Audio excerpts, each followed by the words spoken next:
Hello everybody, welcome back to the channel. In today's video, we're going to be continuing reading throughout the Action Bible. This is going to be called A Deadly Dream. This is based on Daniel chapter 2. So this says, Daniel and his friends become popular members of the king's court. But one day the king has an unusual, difficult problem, and he calls for his older, more experienced advisors.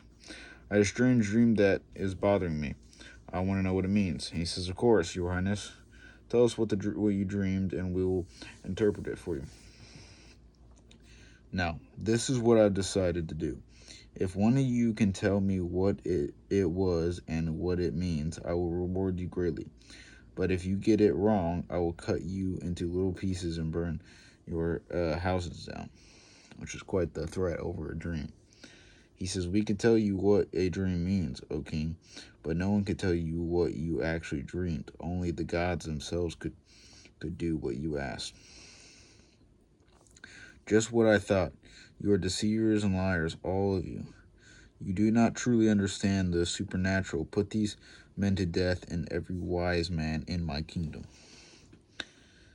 The captain of the king's guard is forced to carry out his ugly task. I am sorry, Daniel, you and your friends are under arrest. The king has ordered all of the wise men to be put to death. Put to death? Why? What have we done? When the guard explains, Nebuchadnezzar... Oh, one sec, y'all.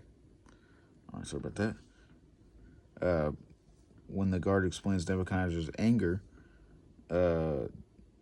Daniel reacts calmly and wisely, and he asks for permission to speak to the king. O king, give me time, and I will tell you what you dreamed.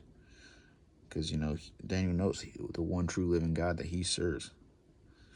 You have until tomorrow at this time, but no 1 minute more. But not 1 minute more. Daniel rushes back to his friends with the news.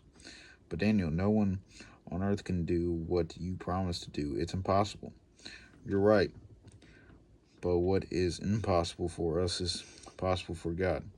We must pray all night, if necessary, and ask God to give us the answer so we won't be executed.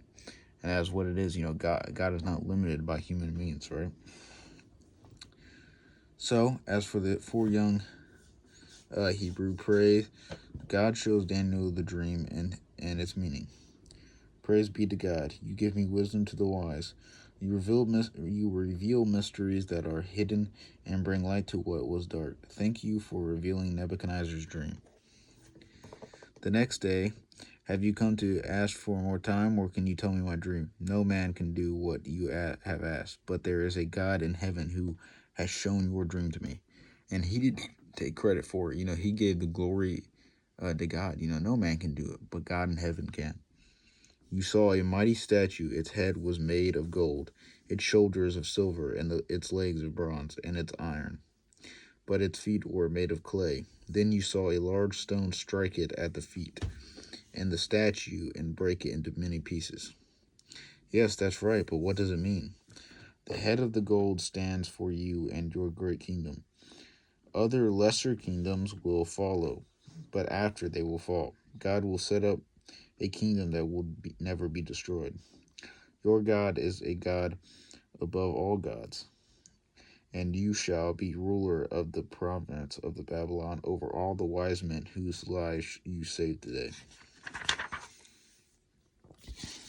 So that was just a short story today, but it's to show that you cannot limit God to our means.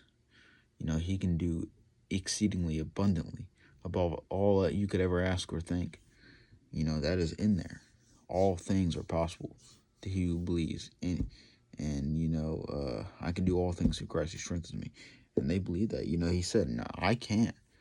I can't tell you what it means. I don't know what you dream, but God in heaven does, and he has revealed it to me.